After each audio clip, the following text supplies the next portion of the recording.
сте чели инвестиционни книги или сте общували с хора, които се интересуват от темата, може би ви е направило впечатление, че те често споменават случайността като част от живота.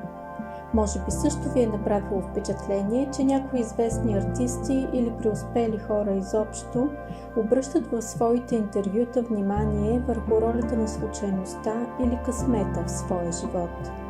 Те казват така: не бях най-талантливият музикант или най-способният артист. Просто имах късмет.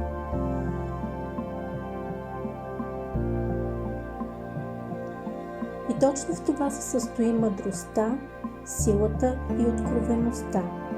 Да признаеш, че не всичко е зависело от теб в твоя живот, що се отнася до успеха, който си постигнал.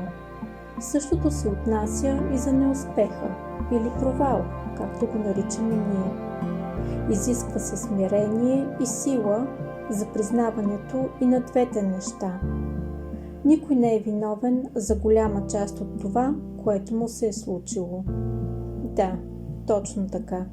Става въпрос за нещо, което се случва с нас, на нас. Прекалено много неща не зависят от нашите усилия, намерения и старания. Прекалено самонадеяно е да твърдим, че сме постигнали всичко сами.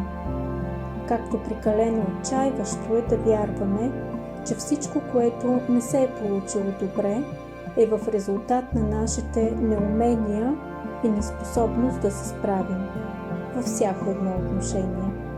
Това не е така, нали? И няма как да бъде.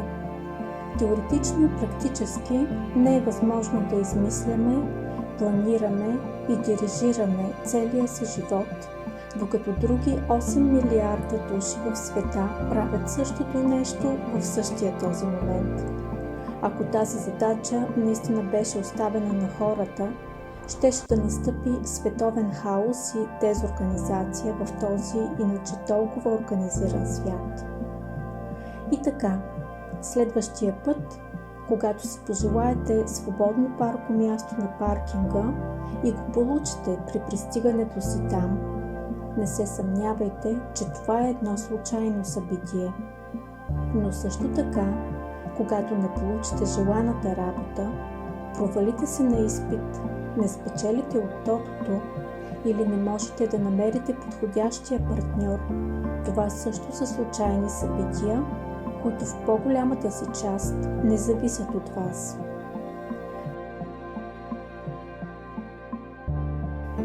Не се отчайвайте. Този извод не трябва да ви разочарова. В крайна сметка, така живеят всички хора, независимо дали го знаят или не. С тази разлика, че се обвиняват за неуспеха и се хвалят с успехите си, докато нищо от това не е било под техен контрол. Прекалено голяма част от нашия живот е под контрола на случайността, съдбата, късмета, липсата на късмет или просто това, на което не можем да влияем. Наречете го както искате.